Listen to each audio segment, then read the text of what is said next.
I wish. Oh, what is she doing? Giving her a high five?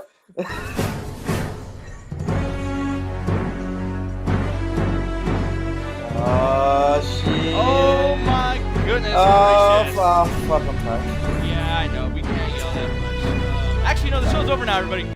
So, good night. wait, Oh, no. wait, Nick, you good? Like they can hear you and everything like that. They can hear you because I know sometimes you always forget. No. I'm looking right at it. No, we good. No, people can't. So we're not. Yeah. Long story about that. I fuck up sometimes. I think I did that on one of our last wrestling shows where I literally wasn't even fucking being recorded. But I am being recorded right now, so you guys can hear me say that yes, I enjoyed the main event. That's all.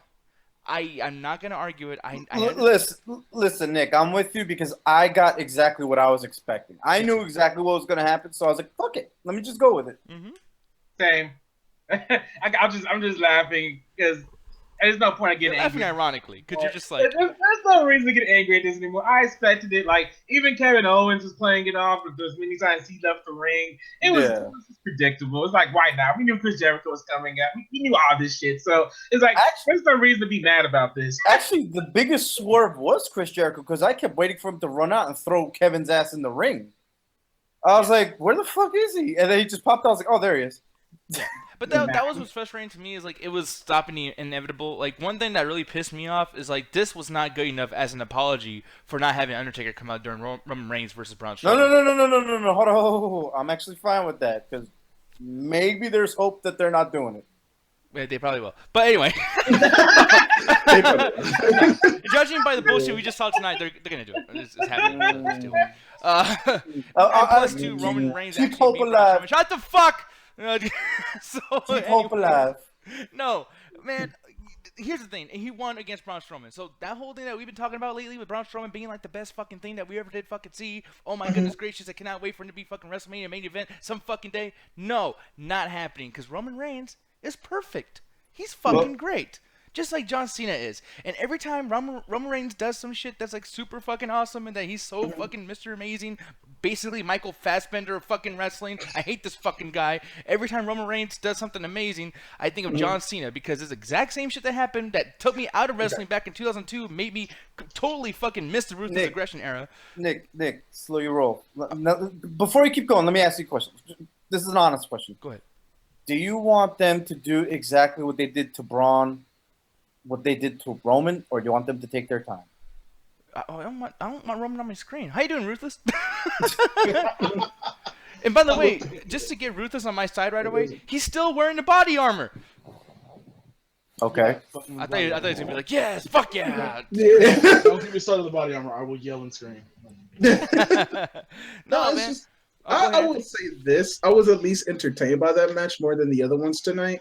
Like, it actually felt like Roman Reigns, like, he had to fight for it. And I would actually say Strowman actually looked at Strowman and Roman Reigns in the match. Like, we do, Roman is going to do his Roman-isms or whatever you call them and shit like that to actually, because we all know he was going to win that match. I mean, he's Roman fucking Reigns at this point. Yeah. But they still made Strowman look strong. And I agree with Hovik. Just take your time. Build them up properly. They both did work.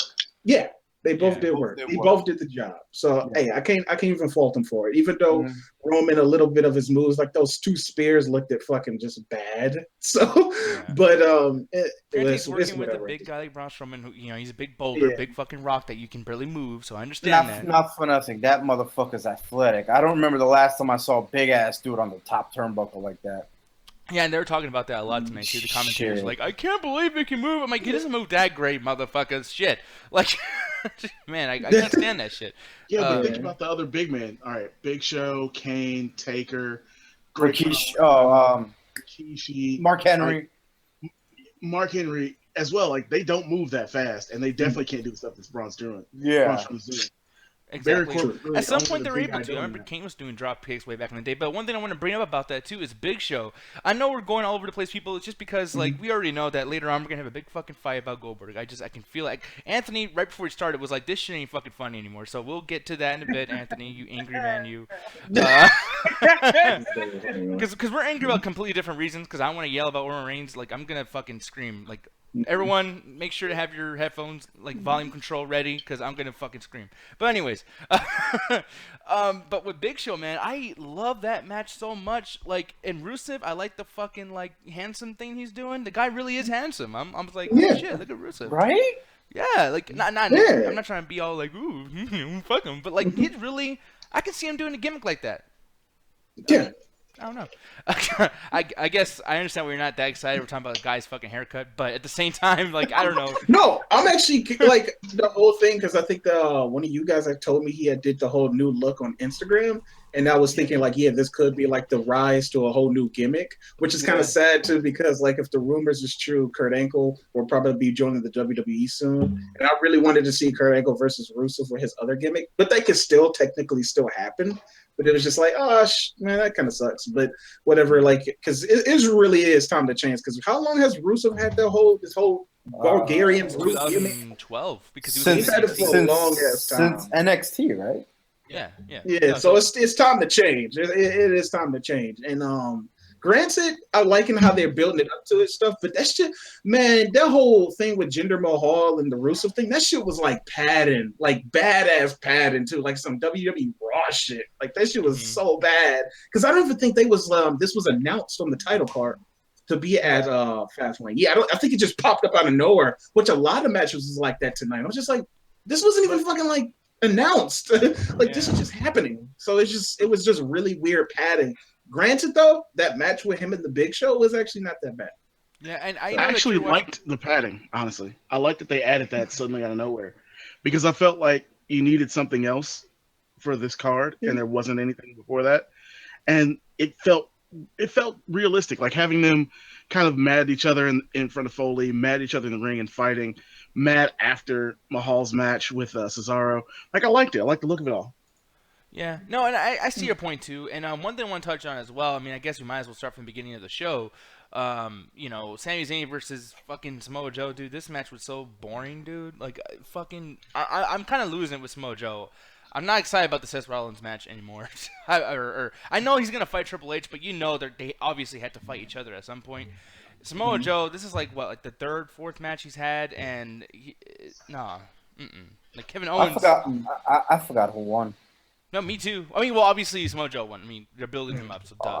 I started falling asleep at one point. Sami Zayn. No, that was the beginning of the show. So if you're falling asleep at this point, bro, Shit. goddamn.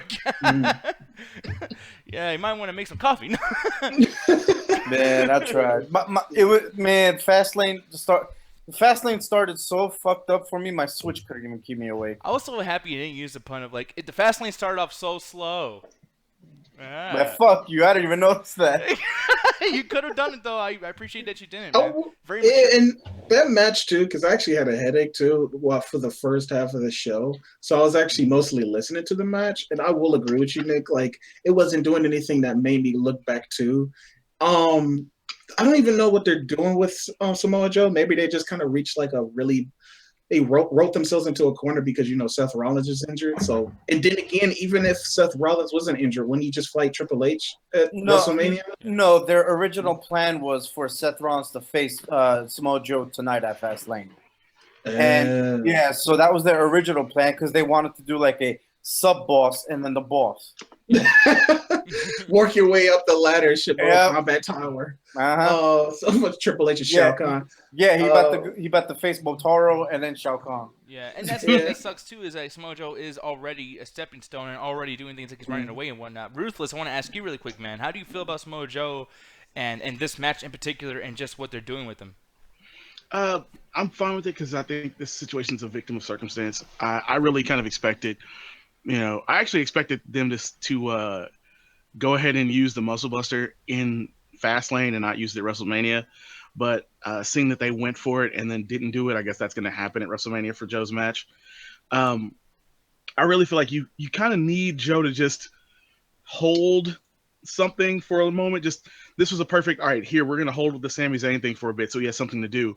Because I do think you really kind of want to unleash him on everyone in a much bigger fashion. He really can't do that while this Seth Rollins Triple H thing is going. Like if they're making a new evolution out of him, Kevin Owens and whoever else they're going to add as the fourth member, cool. I don't think Joe needs that, but it's great for the fans that don't really know Samoa Joe. But I liked how brutal he looked. I liked that he was working really stiff, still fairly safe. I mean, it's Sami Zayn. Like, Sami can sell like the best of them. Yeah, Sami's great. So, I mean, what I would really love to see is Samoa Joe versus AJ Styles. You would like to see Godzilla versus fucking AJ Styles. No, I want to see Samoa Joe versus AJ Styles because I think that would be the interesting cross promotional match for WrestleMania. I know we're not going to get that, and who better to do that than two people who've worked together a ton, who know each other's moveset very well, and are going to be able to sell as well as be on offense well with each other without anyone getting injured. Like, you may say that like Joe injured Seth Rollins, but really Seth Rollins not knowing how to take Joe's moveset is what happened there. That was just a clash of chemistry. So that's the way I look at it. It's like, I was okay with this match. I wanted to see Sami Zayn and Joe again. I got it in a fairly fast fashion. I'll go with it. Yeah, no, Seth Rollins, like, that, his foot is really becoming, like, the same kind of gimmick we have for one of our co-hosts on Midnight Chat Tech. Because that's, no, but, like, legit, though. Like, I'm making a joke at the same time. Like, isn't that, like, already in a year and a half that Seth Rollins has broken his fucking foot over some silly accident, like, twice already? And, I think that's the gimmick with most wrestlers now. It's always about a leg injury or something like that, or, like, a foot injury. Like, most wrestlers. Well, if you saw Sammy going I like to call it the cocaine clutch, but if you saw Sammy taking it, you saw how he moved his legs as Joe was getting ready to do the lean back to put, as he put the hooks in, whereas Seth Rollins just like stood there as if he was going to get, as if he was going to get out of it suddenly. It's like, dude, you knew what we were about to do. Why didn't you take the spot the right way? I put that one on Seth Rollins. I don't put that on Samoa Joe. Yeah, no, neither do I. I hate to say it, but Seth screwed Seth. Oh, no, stop it. That's not best for business. Just quick point, though, because you had mentioned it. And who would you put over in that match if you were to get that Ruthless at WrestleMania, AJ Styles versus Samoa Joe? Who would you put over? You know he's going to say AJ Styles. Well, actually, no, I think it depends. I think if you're going to move AJ to Raw after Mania, then you put AJ over. But if you're not going to move AJ over, then you definitely put Samoa Joe over. Can you imagine the two of them just having a 25 to 30-minute war in the ring, and it ends with Samoa Joe getting AJ up into the Muscle Buster and hitting it in the center of the ring there for you? And the next night on Raw, he is the biggest monster on the planet. I don't care that Braun Strowman's on your TV show. Samoa Joe has literally taken AJ to the limit and then summarily beat him in front of the world. Speaking of being huge. I want to do one thing, like, and it's a pretty easy segue to jump on it. It's like, speaking of monsters and making sure to defend that, because one of the things about like the big monster wrestlers is they need to be like taken care of.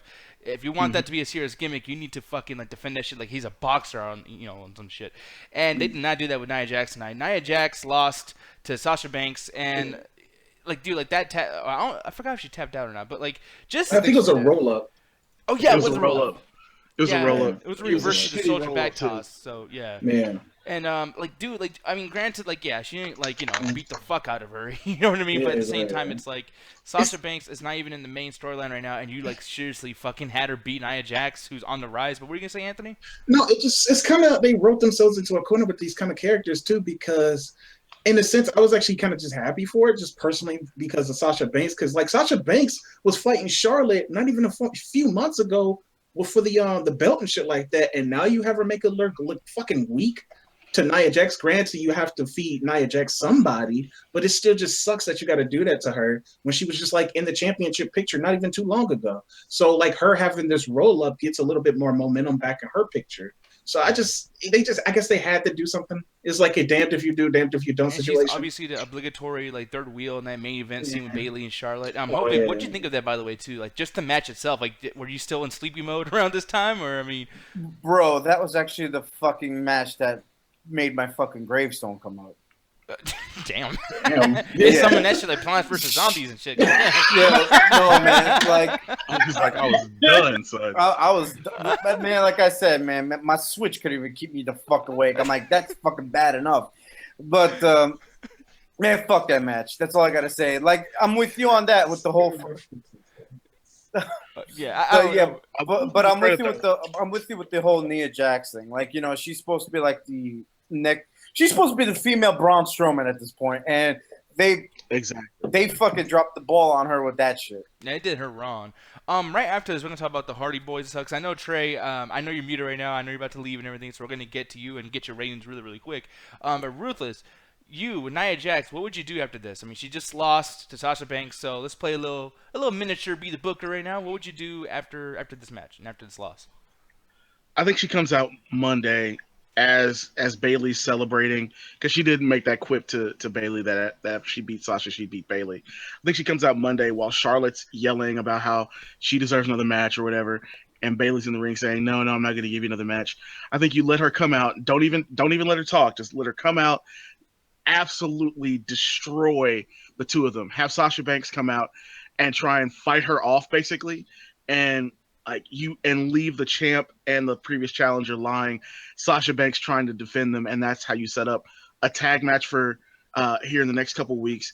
And then that's being used to set up the fatal four-way at Mania, because otherwise, I don't know how you get Nia her heat back. In the middle of that match, she is walking around with Sasha Banks like Sasha was a literal rag doll.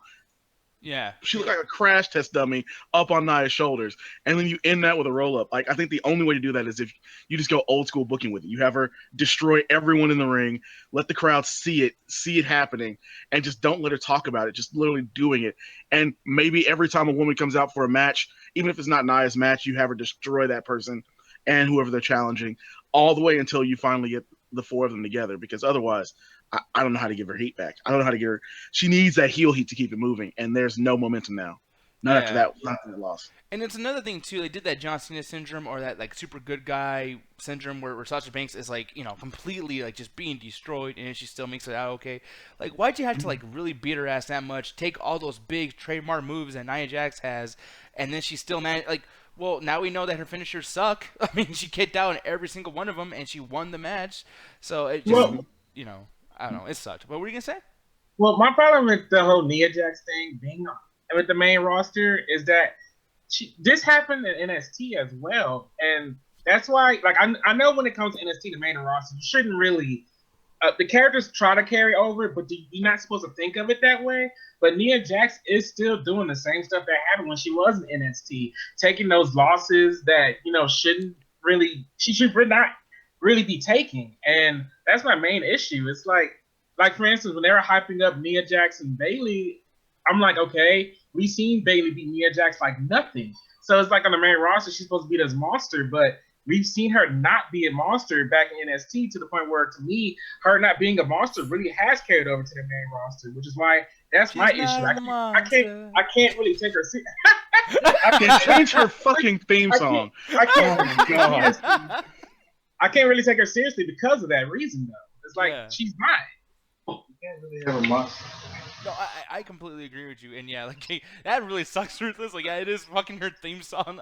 I have better theme music on MCW. I swear to God. Speaking of MCW, I actually want to bring that up because you just posted that I think yesterday, right? Yeah, it just went up yesterday. Yeah, so I actually did some commentary on Ruthless, on his I guess it's W2K17 still, right? Yeah, we're still using 2K17. Yeah, tell me a little bit about that too, by the way. Like, just because I didn't even know you did this, man. What we do is we take a number of matches that I put together on 2K17. We've got, we did the Creative Arena, Creative Show, and we do a quote simulated, a virtual federation. So we've got all different storylines, no currently existing wrestlers unless they come in on like a per appearance basis. Like we had the tag team champs at the pay-per-view version face the Young Bucks. But other than that, we try to keep, real wrestlers out of things. Tons of storylines going on, both for and not for the belts. And all the characters are fully voiced by friends, including, 3 of the people on the Ringside Hangout. Hey. Yeah. And of course, here recently, Nick did come on to do commentary for us. Thanks a lot, man. And we're going forward from here. Hope you guys check it out. It's a lot of fun. And we love doing it. It's a lot of fun for us too. I actually am really curious if some of our viewers can actually go over there and listen to it and then guess who is who, because even people that are not part of the Ringside Hangout, like people are just part of the Midnight Chat Tag, go on there and do voice work, and it's amazing to me because like you surprised me. I'll just go ahead and tell people this one. Jenny, Chaos Bulldog, who joins us in the chat, she played one of the characters on the show. Oh, really? And she was like into it, dude. Like she's like literally like, "Hey, come on, bitch!" Like just talking shit. That is awesome. Crazy. I did not know that. That is fucking cool. Yeah, that's awesome. Yeah, and just like listening to that, and I mean, there's somebody who is actually a co-host of the Midnight Chat Attack, and he's on there as a character who is totally not him at all. But to hear him like talk, I was laughing my ass off. Literally during commentary, like I had to, and we were doing commentary live, like you know, and I turned my mic off just because I was laughing so fucking hard. But dude, like. Seriously, it's really, really fun to listen to, and if you guys want to be part of that, I'm sure Ruthless would like to have you guys on, so message him, and yeah, I'll probably put your YouTube link like in the description, Ruthless, and yeah, people can check it out, because it's really, really cool. I love it.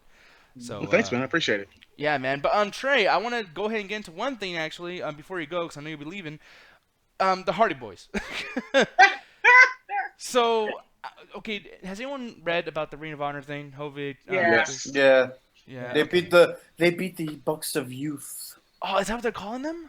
Yeah. No, yeah. That's what the broken Hardys are calling the Young Bucks, the Bucks of Youth. Oh, fuck that. Fuck. Oh, yeah. By the way, too, another thing, they kept the gimmick. So I thought TNA like owned that shit. Apparently they don't. So fuck. Well, it's such a weird question because could they keep the gimmick when a lot of that's just Matt Hardy talking on Twitter? Yeah, because here's the thing. Like I heard that TNA is wanting to go take some legal action after the Hardys for even carrying over the broken character. Because for one, they were scared they were going to take it to WWE, and they didn't want that in WWE because of course TNA still see WWE as their competition. But no, they just went ahead and went to Ring of Honor. They actually signed a contract with Ring of Honor, so they're not going to WWE. So I don't know if that legal action is still going to happen or not, but them still keeping a broken character. But I guess there's some real see down the line because they're trying to get real serious lately, especially because they signed Alberto Del Rio and who else speaking of, there's a new champion. Well, I mean, not on TV yet, but it's been recorded. But yeah, Alberto Del Rio is a new TNA World Champion, like in his first. No, he's not. He had to vacate. Oh, fucking, are you serious? Are you serious? The next night's taping, he vacates the title because it was won under nefarious means, and so they are doing. I think they're doing like a fatal 4-way or a tournament to get the title figured out. I know EC3, Eddie Edwards, and Bobby Lashley as well as Patron are in for the match for the title at this point. I gotta tell you, dude, this. Oh my god, dude. What the? Oh, spoilers! Duh. Oh, no, yeah, fuck. If you guys are gonna get mad about spoilers, fuck your face, dude. Like, god damn it. I'm so sick of all indie wrestling should stay indie wrestling. I don't want any of them to like succeed now. Like, fuck, if you're part of indie wrestling, fuck you. Like, hey, don't blame everybody else for what TNA does as garbage, man. No, because Ring of Honor's garbage too. Like, I can't believe that a fucking company that has so much great talent, and plus the Young Bucks who are definitely the future. Like, I know that WWE will pick them up one day and they'll be featured NXT and World Tag Team Champions. Mm-hmm. And literally, you gave them to the old ass. I mean, look how old this motherfucker is. Look at him. I think in my opinion, like a mugshot. Here's the thing, right? On New Japan Pro Wrestling in the past pay-per-views and stuff, that Young Bucks have been hyping up this match with the Broken Hardys. They've been calling it Too Sweet or Delete. I think the reason why this happened is to make the what's the word I'm looking for? The title match be more relevant on April 1st because they've been hyping up the Broken Hardys versus the Young Bucks on April 1st for a long time. So I think the only reason why they launched the title just so it could become a title match. I'm doing their April 1st match, which to me, if I think of it that way, I think that's actually pretty smart of both of them to work it out that way. Granted, we don't know the Ring of Honor title is going to be up for it that night, but I'm thinking maybe that's going to change now. Yeah, I don't know. I'm just. I'm also thinking that because it's only a month-long deal for them with ROH, that this may just be another one of their pit stops before they go to the WWE anyway. Oh, wait, the Hardys are just there for 1 month? As far as we know, they are only set for the month of March going into April's tapings on their contract they signed. Man, it's a written deal. They are exclusive to ROH for that time, but that's not guaranteed. Well, you know that Raw actor. Yeah. There you go, yeah. Raw after. Fuck it, I still don't have tickets to that show. Let me ask my guy, see if he's got any. Yeah, no, I thought you did have tickets over there. You know, I have tickets for every fucking show except for Raw. The fucking resellers are fucking psychotic with those damn prices. Damn. Yeah, man. $1,000 for Raw Monday night. Bro, they want like $100 some odd dollars to fucking nosebleeders. And for SmackDown, I pay $80 and I'm in section 104, like row 6. Damn. You remember the row and everything. Like, man, I like that. Yeah, no one out. If I said that shit, people would be making fun of me. So I'm glad that you're that type of person too. But for me, yeah, man, I'm mad about the whole Hardyz thing, the broken Hardyz. If they come back, it'll be a great moment. Hear the Hardy Boys music again, whatever. But then again, they might be doing the delete shit again too. Those fucking fake accents. I mean, I just fucking, oh my god. And then, as we're talking about this, we had the Goldberg thing happen tonight. So, I want to ask good old Trey, Mr. Coco Beware over here. Dude, how'd you feel about the show, especially with the whole Goldberg thing? Because you were laughing your ass off, but it's like, I don't know if that's out of, like, you really think it's funny or you're going crazy. It's one of those things where it's like, man, it's not, normally I'm known for yelling at these kind of things, but I'm at the point where I'm like, man, fuck it. It's just raw. That's just how it's going to be. I guess if you wanted me to go ahead and get my rating now because I got to go, yeah. I'm going to give it a 1 out of 5. Mostly because this did not feel like a pay-per-view to me. This felt like a ordinary Raw show to the point where one thing that really made me kind of like really was when Bayley beat Charlotte. Because I was like, wait a minute. Charlotte's been undefeated in all these pay-per-views. And you're going to tell me that she's going to lose her undefeated streak at Fast Lane? And like, a really stupid-ass way. Hey, Trey, that's some Roblox shit. Don't get me started with that. Anyway. February. Yeah, oh shit, that's right. Yeah, the one right before WrestleMania, like always. But go ahead, though, Trey. Yeah, it was just like, dude, what? Like you would think that'd be some WrestleMania thing. Like, I thought Charlotte was going to freaking win somehow, and Sasha was going to betray Bayley, and that's going to accommodate the title match. But no, none of that happened. It was just Bayley won because Sasha kept things fair, I guess. So it was like, man, that was bullshit. Yeah. Neville versus Jack Gallagher, I will say, that fucking red arrow was beautiful. Yes, that red arrow was because he like landed on him and fucking like pushed up. And then just like, man, I was just like, damn, that looked cold. I was like, hell yes, that shit was beautiful. Yeah, it really was. That literally was like the greatest match of the night, man. Neville is so fucking on fire. Like he is, that whole like division is on his back, and he's just flying with the shit. I love it, man. I love it so much. But at the same time, when you go to Raw, it's just some bullshit. Like, it's basically CWC fucking superstars. But yeah, no, that's cool that you brought that up. But go ahead, Trey.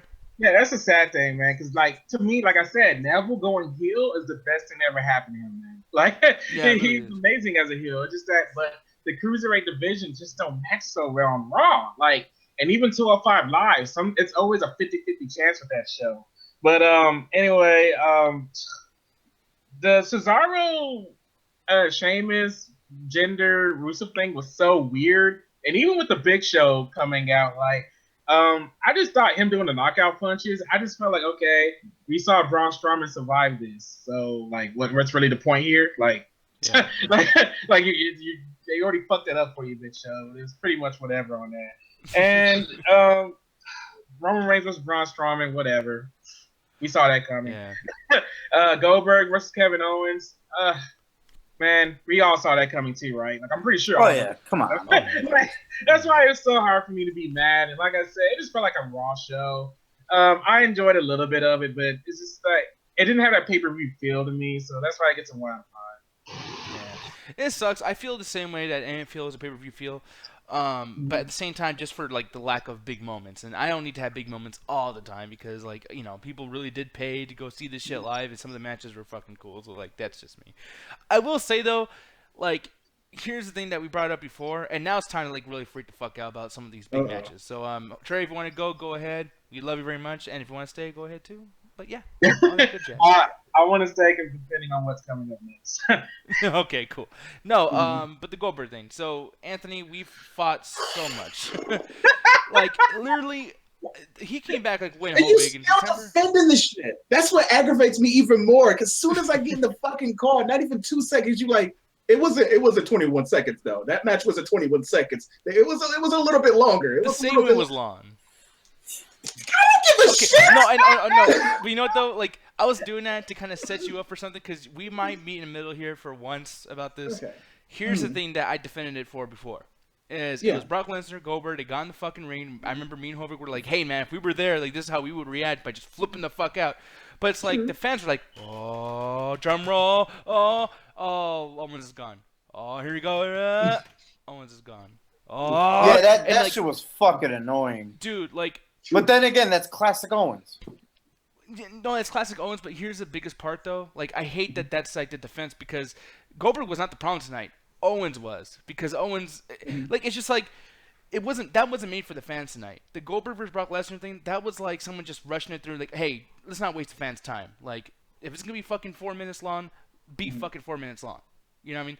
This was like fucking 7 minutes with the whole loud announcements, like, and in this corner, Kevin Owens, Goldberg, and then he's running around the ring. Goldberg is laughing. It's almost like he's laughing at us, like, ha ha, you fucking paid for this shit. Like, You know the funny thing is, Nick. I'm glad you brought it up because my friend posted on my Facebook. He's like, he wasn't too crazy about that ending. He's like, KO got robbed.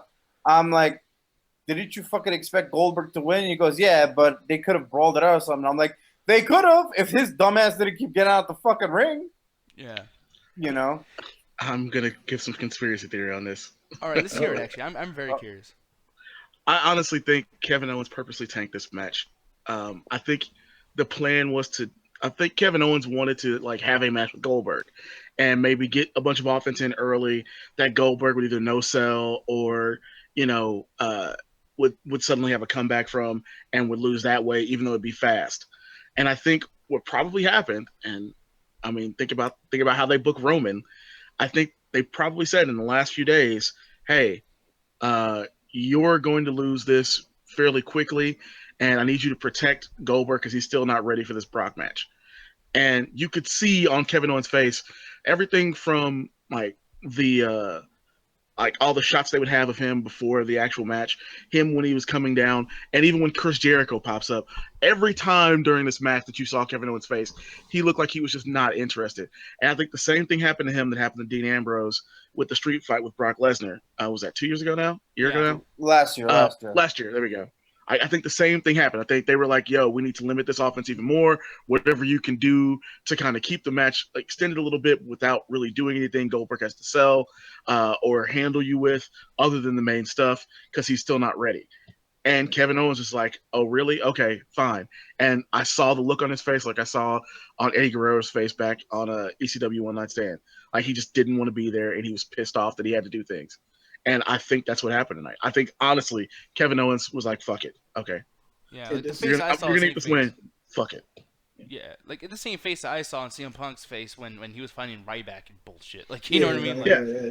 And this goes back to the whole thing. I always feel like, why do they bring back these old legends? Because the fucking politics get involved and they really can't really compete and wrestle. Because, granted, I agree with you guys, when him leaving the ring and coming back in, that was pretty annoying, but they were setting it up like it was going to be something different. And granted, you can interpret it different ways. You can, like, most people, most good wrestling fans, they would notice, oh, he doesn't want to be here, so he's going to do this shit on purpose. I was thinking that they was actually setting this up to be what he said back in the promos, where he was just saying, I don't have to beat you. All I have to do is just outlast you.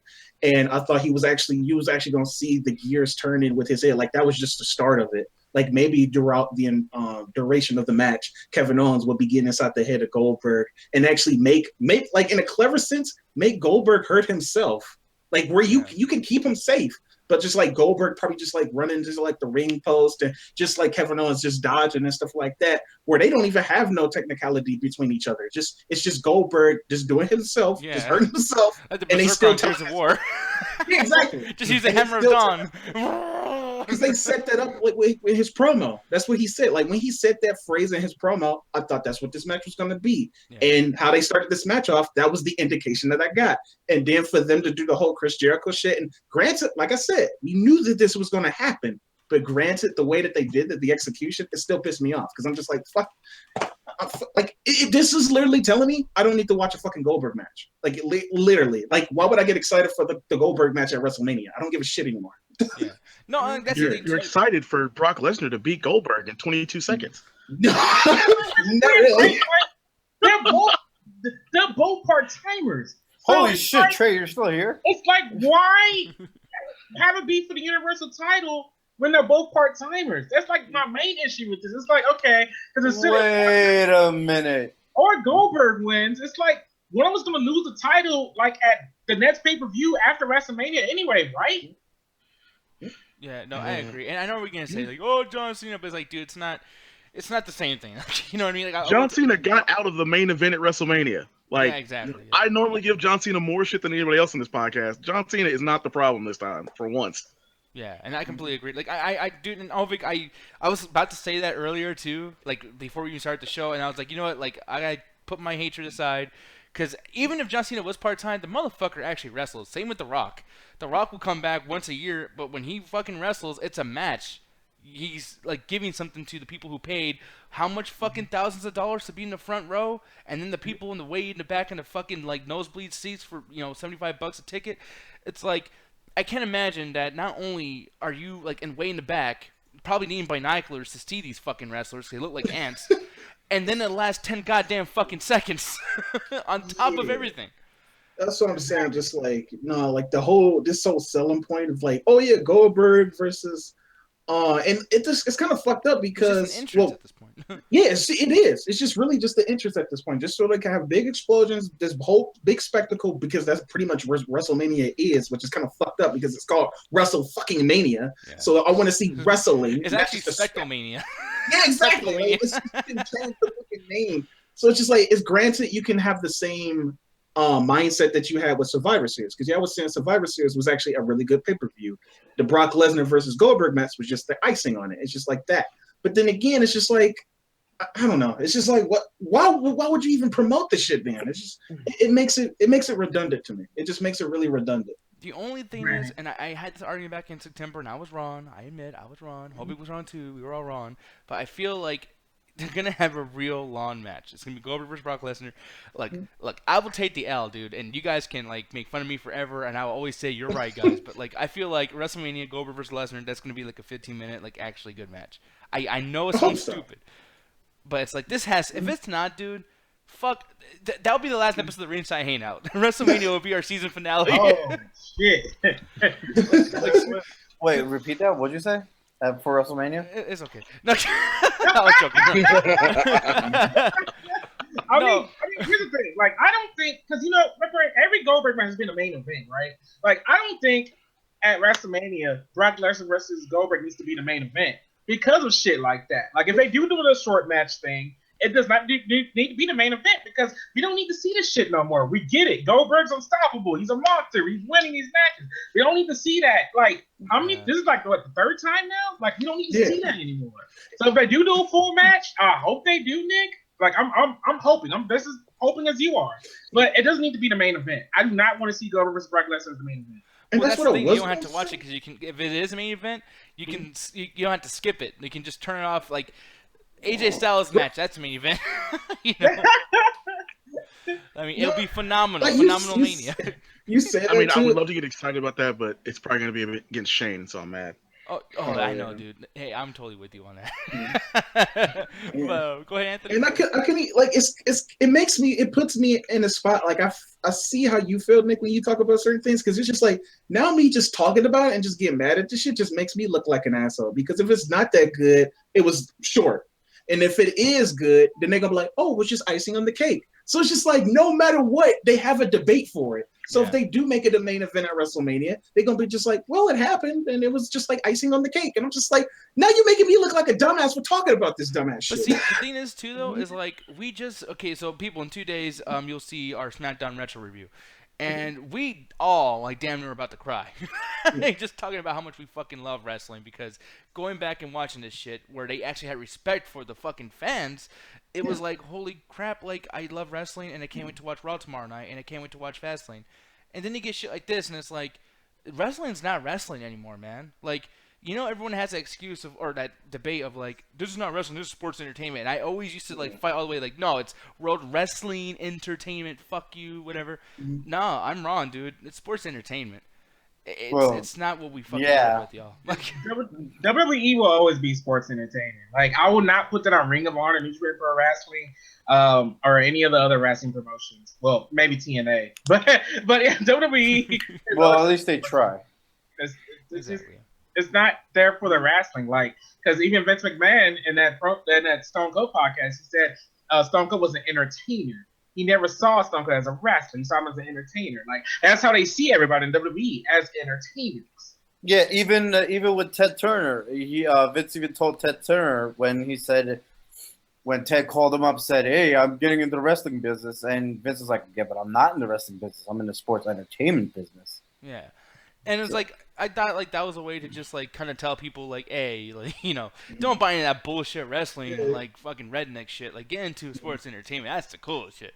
I thought that's what that was, and I respect that. But like, dude, it really is. Like he's really like drinking his own fucking Kool-Aid at this point. Yeah, it is. Like, ooh, that shit sound good right now. Granted that you could do that, and granted you could use that debate of like it's just sports entertainment. But then again, it still doesn't like go over the fact that good storytelling, no matter what the fuck it is, you still have good storytelling. Like what Trey said, why the fuck would you make Charlotte lose at Fast Lane? Like what the fuck? And then the whole promos is like she doesn't lose at Fast Lane, or she doesn't lose at pay-per-view. She doesn't lose at pay-per-views, and then she loses at the pay-per-view. And a shitty match, by the way. Yes. Like, which makes no sense storyline wise. Like, why the fuck was Charlotte out there? And then Sasha Banks. I mean, why the fuck was Sasha Banks? And that's the thing, and we'll get into ratings right now because this is my biggest thing, and that really frustrated me, is the fuck, okay, like, what's a more cardinal sin to you? Is a really bad, like, 2-second match with Goldberg and Reigns, or what's his name, Owens, or something with Reigns and Strowman where literally he just, like, fucking put out, like, this amazing potential in the backyard, made him get on his knees and shot him in the fucking head. Like, that Braun Strowman shit, dude, we just saw Braun Strowman kill, like, or destroy, like, 5 people at once every single night for weeks. And one guy, Roman Reigns, literally beat his ass tonight and won. And no Undertaker came out, no Undertaker interfering in the match to build up to WrestleMania, to make Strowman look like, okay, at least he didn't lose, like, clean, whatever. It's like, nothing at all. And, like, that for me, and it's not just Roman Reigns hate, dude. It's just, like, when you say writing, dude, what the fuck? That's like if Jason Voorhees was chasing somebody through the fucking woods, and, like, a little kid killed him. Actually, they did that once. God damn it. Yeah. Fucking damn it. I was just like, where's the going with this? I was just yeah, like, I just, no. It's like that and, like, Kennard kills Omar on the wire, so, the mighty fall to small people all the time, unfortunately. Hey, the meek shall inherit the earth, right? So, I guess. Yeah, but I see what you're saying, though. I do see what you're saying, even though granted, I don't look at it like that. Like I said, to me, Strowman still looked strong in that match. Granted, that because they backed themselves into a corner. Like, of course, if you get Roman Reigns versus Strowman, somebody has to lose. And none of us, we all bitch and moan about double countouts and what they did with Sheamus and Cesaro. So they didn't want to do that shit because they know fans was going to complain. So they had to actually have a clean victory. And Roman Reigns just seemed like the obvious choice.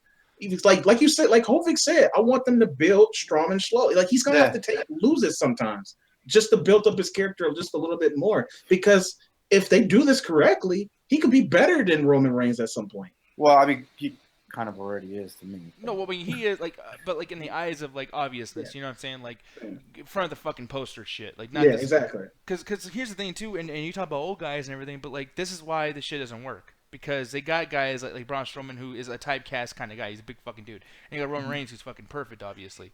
But then you got shit like Seth Rollins, and I'm sorry, like, dude, I'm not trying to hate on Seth Rollins. He's a great wrestler. I like his matches.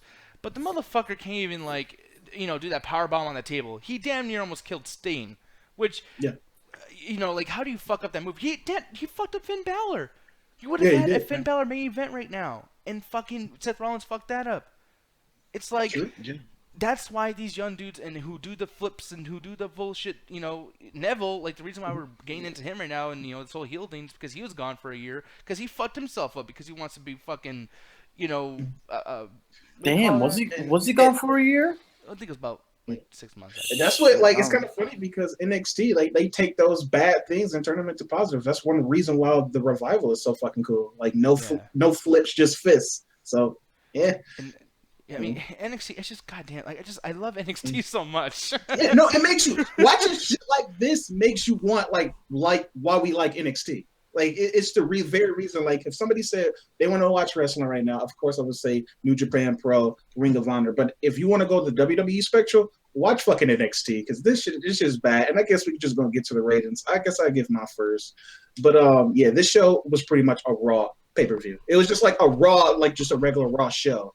And with all that, like granted, Ruthless, you brought up a good point that the padding was necessary to make it feel more realistic. But I felt like the only one that benefited from that padding was Rusev. All the other padding was kind of unnecessary to me. Well, to me anyway. It just it didn't feel like it added to any storyline or progressed anything. So it just seemed like it was just there for padding's sake, just to make the pay-per-view seem longer. Yeah, and like I said, Charlotte, what the fuck? Like, I really didn't want Bayley to lose, but I wanted her to lose for the sake of the storyline, so she could get that big WrestleMania moment and actually win the title. It actually makes in a fair way to, you know. Yeah, in a fair way Yeah, too. But it's kind of fucked up too, because it goes back to like, why did you give the title to them now?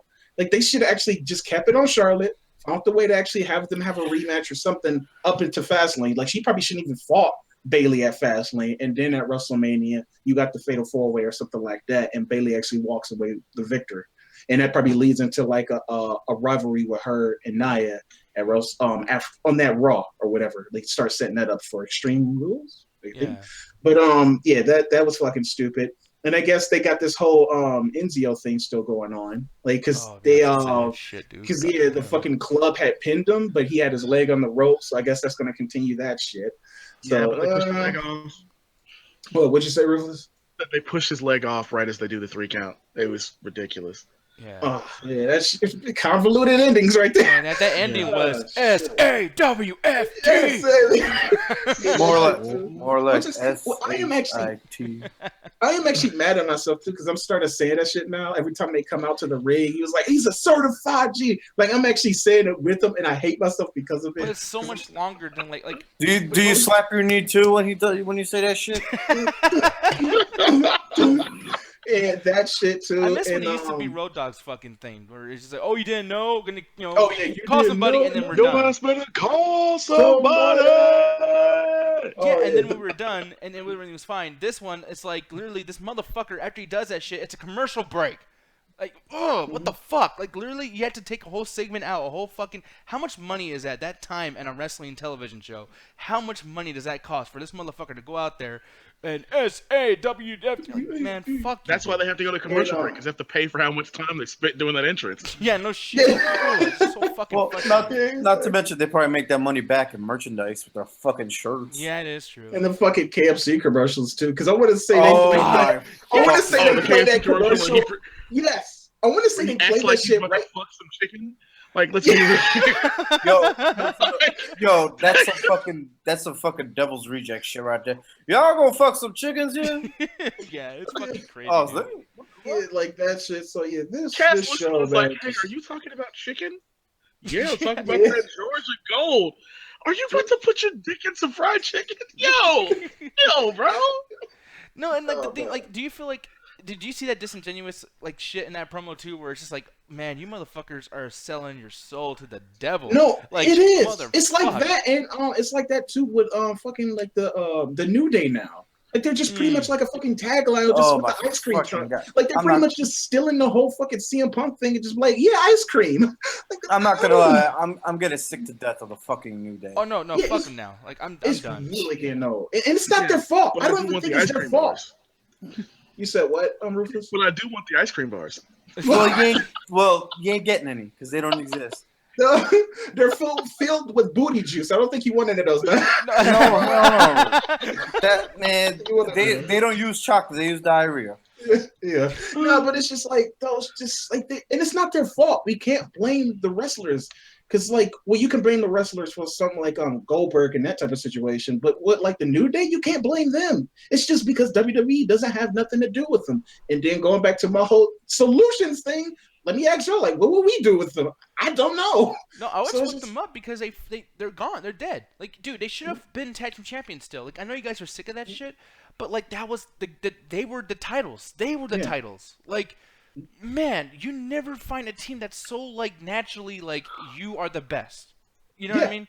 And like, dude, like I don't need a fucking storyline or promos to tell me that they are the best. When you see them together and you see how fucking like just natural they are, you know, yeah, they're fucking awesome. It's just like DX. Exactly. Like I didn't need to have DX beat the Nation of Domination back in the day. I didn't need DX to fucking beat, you know, the Canadian, whatever the fuck that stupid Heart Foundation bullshit. I need that because DX is awesome. You look at them and you're like, these guys are the best. You know what I mean? Sure. These are the Canadian stupid. The Canadian chocolate fucking milks. Like, no man. Yeah, they fucked that up. So it's just like I'm just done. I just fuck this Fast Lane pay-per-view. It gets like a 0 out of 5. Aw, you gonna go lower than Trey, man?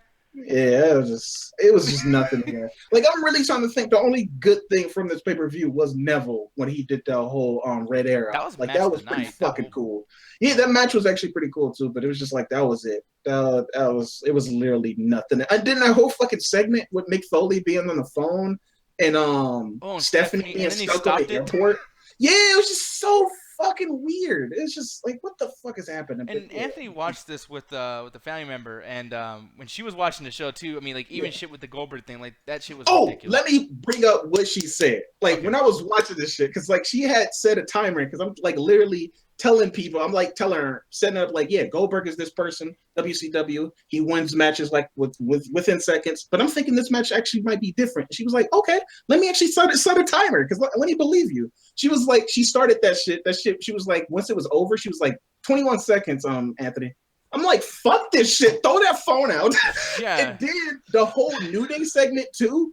She doesn't even watch wrestling because she used to be an old wrestling fan back in the day. Like she said, she used to like Undertaker, Rikishi, and those type of wrestlers and stuff like that. And when she seen that New Day segment, she was just like, this segment is going on way too long and this shit is corny. I'm like, thank you. And you're saying that shit and you haven't even watched wrestling in like 20 years. Yeah. Thank you. Yeah, it tells you everything right fucking there. And I always hear that even Julie in the chat right now, I mean, she wasn't really talking too much. I mean, the funny thing is, too, and this says a lot, is, you know, Julie right away says, Goldberg. Like, you know what I'm saying? Like, you know, it sucks. I hate it. But she hasn't watched in 20 years, man. That shit was cool to her. So it's like, I can't even fucking argue, but, like, the shit's getting old. The fact that it works, the fact that it actually worked tonight, and the crowd was even like booing. You'll see a Roman Reigns winning the Royal Rumble, and he's like, bullshit, we want refunds, we want. But yeah, Goldberg, 10 seconds, you paid for that shit, and everyone's like, yeah, fuck yeah. You want to know what it is about that? Is because everybody who's chanting Goldberg grew up with Goldberg. They grew up watching Goldberg. You know, we all knew exactly the type of character, the type of gimmick, the type of wrestler or whoever the superstar that he is. We all know. And they get it. You know, it's like they get it. They pay their money, they go, they see Goldberg. You know what I mean? Yeah. It's like, and they feel satisfied. Like for me, for example, I'm so fucking hyped. I don't even give a shit how long the Goldberg and Lesnar match is. Like, I can't fucking wait to finally see Goldberg live for the first time ever in my life.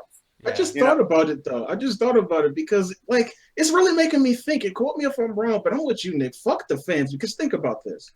Wasn't Goldberg pretty much Roman Reigns, but just back then? No, so much. And kind of worse, in a way. Not really, because Goldberg started with jobbers. Like, there was not all right, we're going to feed you the biggest guys every single night. You started with nothing. Like, he didn't get big until probably the Kurt Hennig like promo that he cut on him, where it was like, WCW keeps making me face Goldberg all around the country to get him to this magical 200 wins thing. And like after he beat Kurt Hennig, that's when he got huge enough to be people demanding him in the main event for the title against Hogan. It wasn't until then he really got to be, quote, the Goldberg that everybody knows. It was slowly built. Another thing too is the WWE really tries to tell us to feel sorry for Roman Reigns. Like, Goldberg did not have matches where it was like, dude, the flock was like gaining up on him, and it wasn't like oh man, he's outnumbered. Goldberg, oh man, like I hope he gets through it. It was like, nah, he's gonna fuck him up. Like let's see NWO try to fuck with Goldberg. It was like, you know what I mean? It was like a war mentality of just like, yo, we got a tank. Like, this tank can have 20 guys shooting machine guns at this shit, but we got a fucking tank. Like, yeah. It's like fucking Avengers and shit. Like the Raw, like we got this celebrity, but we got a Goldberg. Yeah. Basically, like the NWO didn't even talk about Goldberg until the Kurt Hennig thing. Like there was a clear separation with Goldberg and the people he's facing, and the rest of the roster. When he finally was big, that's when people started paying attention. But until then, he was just a guy that won. He always won. It's like, oh, is he still winning?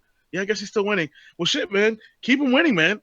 Like we were just happy with Goldberg, and then he got huge, and you're just like Goldberg, and then the crowd just started chanting Goldberg. Like the first time they did that on television, like it gave me like tremors. I shook with like excitement when it happened. Dude, it was like because it was crazy. 2016. It was like the same type of shit. Yeah, it's like you see. Oh, go ahead. No, so yeah, basically what I was gonna say is going back to what I said. It's like everybody who's watching at live, they're chanting his name. This is what they grew up with, you know, and they feel satisfied regardless, you know. Yeah. It's like the whole Brock Lesnar thing. Like, you know, you bring it up with the whole Survivor Series match. The funny thing is you're always going back to, like, you know, you feel sorry for the people who paid to go see that shit, but they chanted way more fucking louder with excitement than you fucking can remember. Yeah. You know what I mean? So they got their money's worth. They were like, fuck it. We came, we saw Goldberg. Yeah, he fucking won. Because it's pretty much Goldberg. Like, it's old school Goldberg. It's not like Goldberg circa 2004 where he's fighting Brock Lesnar for the last fucking at WrestleMania 20 and they're both fucking up. You know what I mean? Yeah. And one thing this too is, and we're doing a disservice to WWE in general, because if you notice, every show that Goldberg's on, it's fucking, like, the matches are pretty good.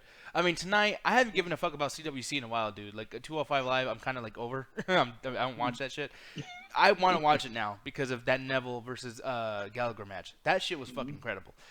And I'm always telling y'all too that they got potential. Just give them time. Yeah, and it's, you know what I mean, like shit like that. That the, you know, we'll talk shit about the Charlotte Bayley match. And there was I didn't click on the GIF that Trey had, but apparently like Bayley had this really awesome botch tonight. Thank you. I clicked on it. So what is Bayley trying to do? Give her a high five? Well, okay, I gotta see this shit now, but. Yeah, like, go ahead, Anthony. No, pretty much just like, because it was actually like longer than that GIF actually showed you. Because just in the GIF, she's actually just going for like that elbow, and she just misses that shit for a while. Yeah, look at this. But the fucked up part about it was the build up too was fucking terrible, because she was like struggling with actually putting her in that hole, the tree of woe. She actually took like almost like fucking 10 minutes just putting her in that fucking hole. Then I don't even think she was gonna go for that move. I think she was trying to do that move that Charlotte does or Sasha does with the knees when she's in the tree of woe and they like go down on her. Oh, yeah. Yeah, because she was actually trying to set that up, but she kept fucking that up. She kept going on the ring and then actually like, no, I can't get it. No, I can't get it now. And then when she actually went for the moves, she just fucked that shit all the way up. And I'm just like, Bayley, what the fuck, girl? Yeah. Ooh, that shit was bad. It sucks. And Charlotte's a different. I mean, dude, like she's big, and Bayley is like this tiny little girl. So it's like I'm surprised she can even lift her ass sometimes. But Nick, like I said, wrestling fans, they don't even watch the product for 20 years. That same family member, she seen that shit. She was like, the fuck? She was like, was that supposed to happen? I'm like, no. No. She was just confused. The funny thing is when that botch happened, I was probably in the bathroom because I didn't even catch that shit. And that's the thing too. Another thing, the piss break shit. There's so many segments now when I just use piss breaks. There was a time in the women's shit where I was like, okay, no, I'll piss break during Titus O'Neil or something. Like, I'll fucking go do something else. But, like... I still will. Yeah, this is a championship match tonight. I did fucking leave and give me some chips. I was like, yeah, fuck this shit. You know what's funny? After the Braun Strowman and Roman Reigns match ended, I thought we were going straight to the Kevin Owens versus Goldberg match because I fucking forgot that there was a women's match, bro. Yeah. I was like, oh, shit! Bummer. Yeah, man. So it sucks, but your rating still 0 out of 5, Anthony. Yeah, this shit is still 0 out of 5. That shit might be -0. I'm just talking about this shit more. No, but Hovik, I want to get your rating actually really quick, man. Like, what is yours after so much wanting to go to sleepness? Well, to be honest, the whole thing is I was just fucking exhausted the whole weekend because work's just been fucking retarded. But I mean, it wasn't like the greatest show ever, but it's not roadblock status, which is a good thing. Yeah. Couple of matches, like the first, I guess, like 35% of the show, like the first, like beginning to close to the half. I think as soon as they got to the whole Nia Jax thing, it was just a whole bunch of bullshit. Yeah. And then it started progressing a little bit, like the whole cruiserweight thing with Neville and everything. I thought was pretty cool. Not for nothing, the Roman Reigns and the Braun Strowman match, that was actually pretty fucking awesome. I actually really enjoyed that match because those two put in work.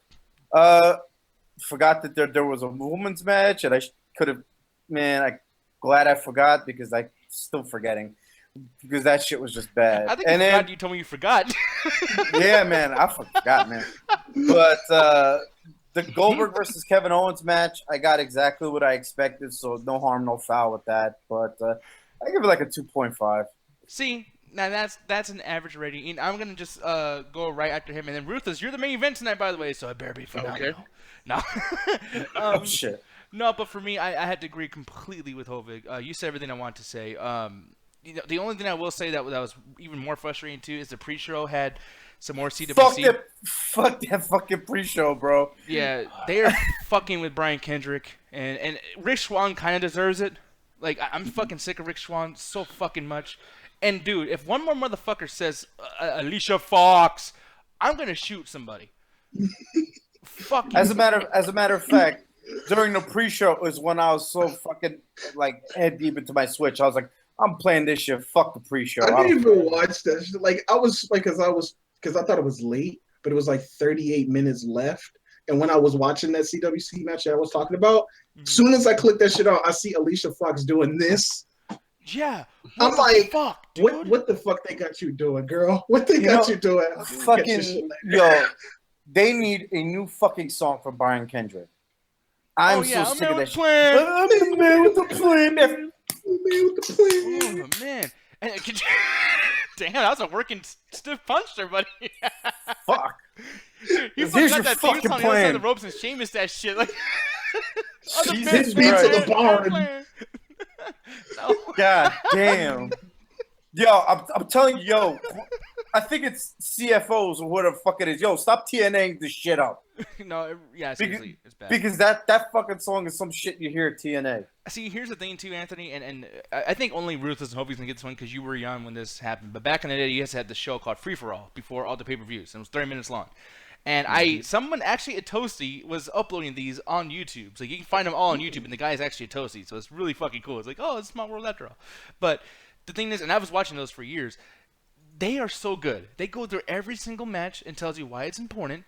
The whole thing. Oh my god, the half hour before the show, yeah, Jonathan on the Coachman was pay-per-view. on there. Michael Yes! P.S. Hayes.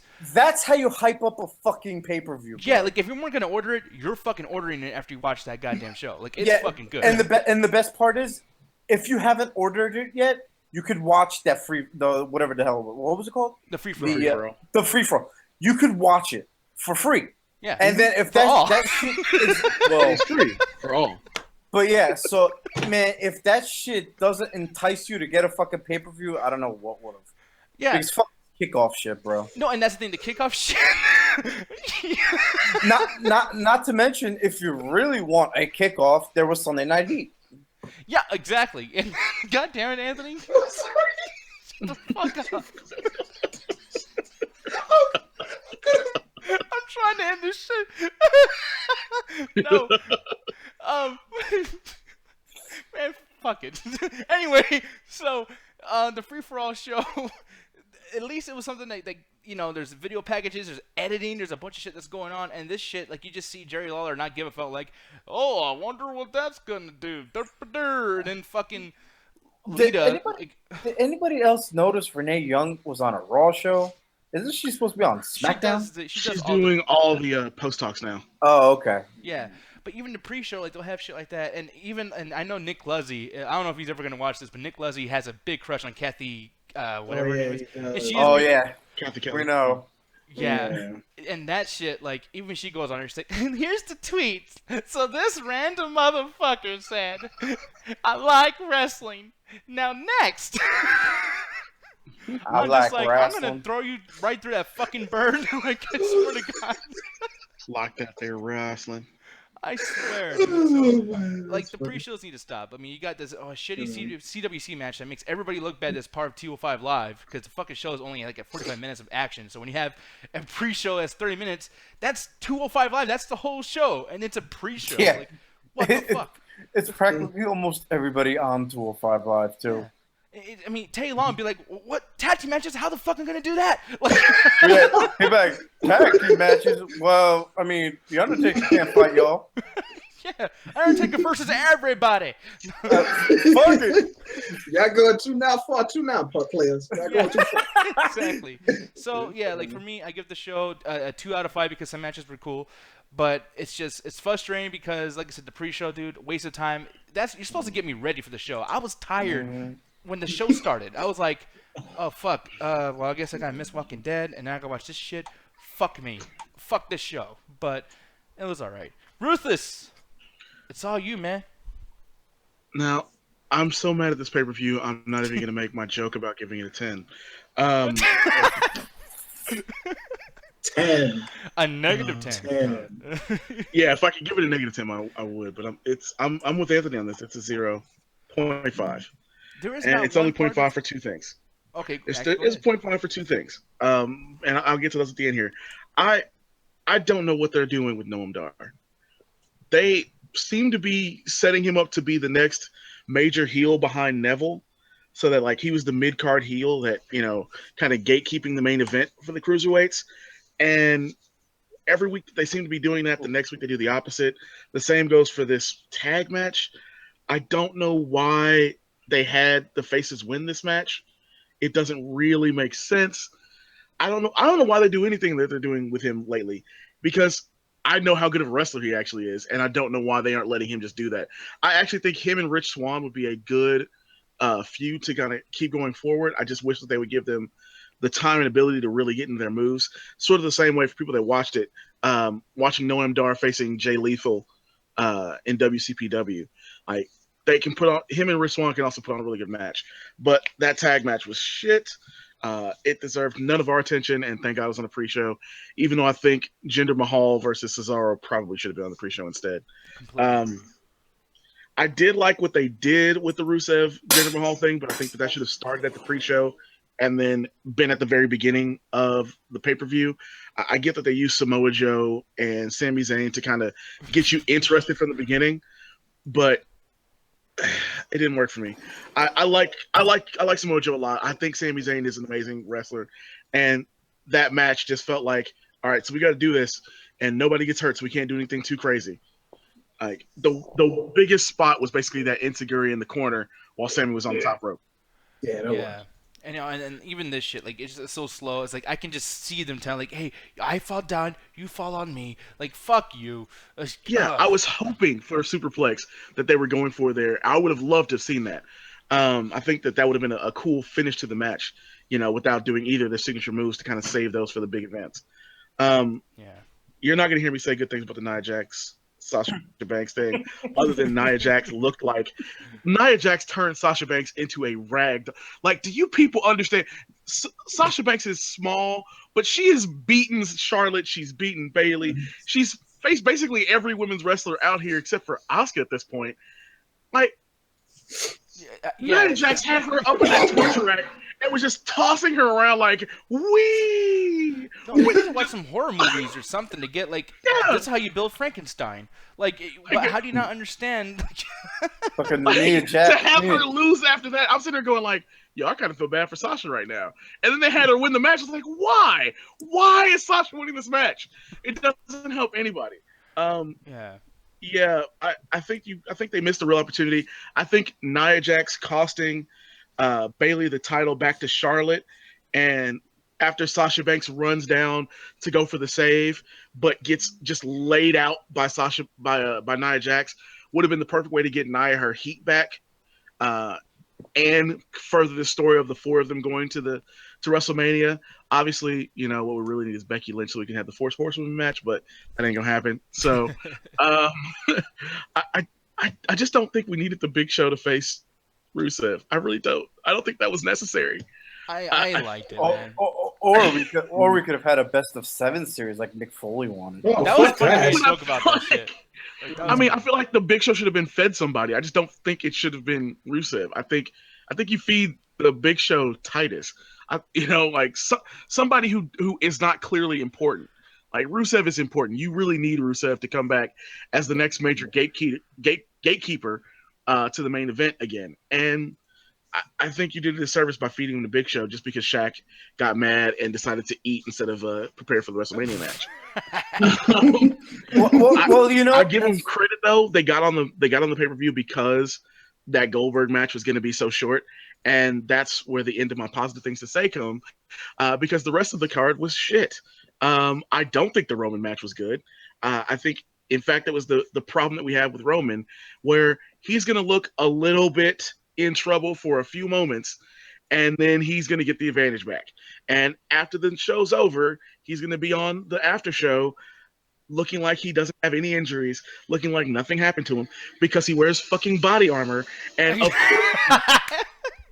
course, oh my God. I got 2 things to say about Roman Reigns. Lose the vest so I can believe you're actually the badass you think you are, and get some music so I got reminded of when you were actually halfway decent in the field. Yeah. Believe in my gimmick. No, I refuse to believe in his gimmick, okay? To jump on that too, really quick, and we want to talk about this a whole lot because I do want to end this off soon, but like the Roman Reigns thing with the Raw Talk, I did watch that as I was setting up. The motherfucker wasn't even sweating. The man came up clearly had like showered, dried off, had his hair tied back. Yeah. He's like, no, he's not exaggerating. I mean, it was are you an at hour. the bar trying to pick up chicks right now? No, and then the thing is, Renee, she was like, wow, that match was probably, man, you feel broken, huh? And he goes, yeah, it was a little rough. Little rough? Like, are you for real? Whatever. You just fought Braun fucking Strowman. You just got them put through a damn table. Little rough? Yeah, but that's it. Fucker. He's Roman Reigns, baby. He has to look strong. That's why it's like the Goldberg thing wasn't the biggest. Like, fuck Roman. Like, look at him. Look, he just looks relaxed already. Look at this motherfucker. Yeah. I will say, so obviously I don't have anything positive to say about Goldberg versus Kevin Owens other than the fact that Chris Jericho showed up and Chris Jericho didn't actually get to do anything. I thought maybe he was actually going to do something to cost him the title other than saunter towards the ring, meander, if you will, towards the ring to cost the match. But whatever. Yeah, and one more rant about that, now that you're on that, because I forgot to bring this up when Trey was talking about it. Chris Jericho. Have you guys ever had a girl dump you and break up? Yeah. Nah. Okay. Now, after she did that, did you walk to her house while she was fucking her new boyfriend and just looked at her? No. No, Because no. That's called stalking. Yeah, that's called stalking. Chris Jericho got his ass kicked, right? Crippled. Can't walk. On a house show, too. And it went on the internet. WWE actually posted it on Twitter. Guy broke his fucking leg. He's walking around doing promos wearing crutches. And his big revenge is, I can see you. That's how you fucking end it. This was the main event, Anthony, to Fastlane. He comes out, break the listen, it's like Fred Durst is doing his theme to music, by the way. Like fucking Fred Durst light. And he's just looking at Kevin Owens and it's like, oh man, that's confusing. You're looking at me. Let me go walk to the fucking opponent so he can spear the fuck out of me. Stupid. God damn it. Like, That's exactly why I said that I honestly was I expected Chris Jericho to come out and throw Kevin Owens into the ring at Goldberg like the entire time. Every time Kevin Owens kept going out the ring. Yeah. Which would have been a little better. I would have been okay with that. That would have been fine for me. Mm-hmm. But that didn't happen. And I finally figured out how to fix Nia Jax as well. You need to give her a classic wrestling move. Phillips screwdriver. No. You got to give her a real move because that's Braun Strowman's thing. Like Braun looks like a monster, and when he uses that power slam, you are afraid for the person in the ring with him, except for Roman Reigns, because of course. Nia Jax needs that as well. When she was doing that submission on Sasha Banks in their Rumble match, I was like, okay, they got something there. But she needs the Misawa Emerald Fusion because it's brutal looking, but it's actually really safe. She needs something that looks like reality thing. Well, you've seen it. It's the move that I use for my character on WWE 2K17. But it's a brutal but safe move, and it would look like she's hurting people when she does it. Because she needs to, after all this, she needs something new to make her scary again. Because I just watched her, lose her shit. But yeah, 0.5 because that red arrow though. Seriously, that was just great. And you notice I didn't mention the club versus Enzo and Cass because no one should mention the club versus Enzo and Cass. No one should call them the club anymore, and that's doing disservice to the fucking stable name. Like, the club needs to fucking appear later on with AJ Styles being part of it, because that's just Karl Anderson and Luke Gallows. Fucking yeah. I think you turned Finn Balor.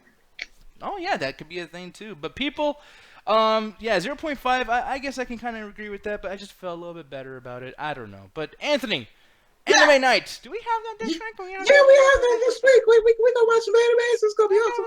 What the hell is going on here? It's gonna be we are doing anime night this week. It is back. It's gonna be after the midweek chat attack on Thursday, 7:30 CST. So right after that, we're going straight into the anime nights, which is probably gonna be 9:30 CST. If I had to give you guys a time, we're gonna be watching a abridged anime series. So that's actually gonna be a first time, and that's actually going to be pretty fun. And with that being said, I think that's pretty much it. That is it. So, people, there's only one thing left to say, because I got to do it fast, because I got to go pee. Anthony, attack my toilet. Yeah. MCW. That was bad.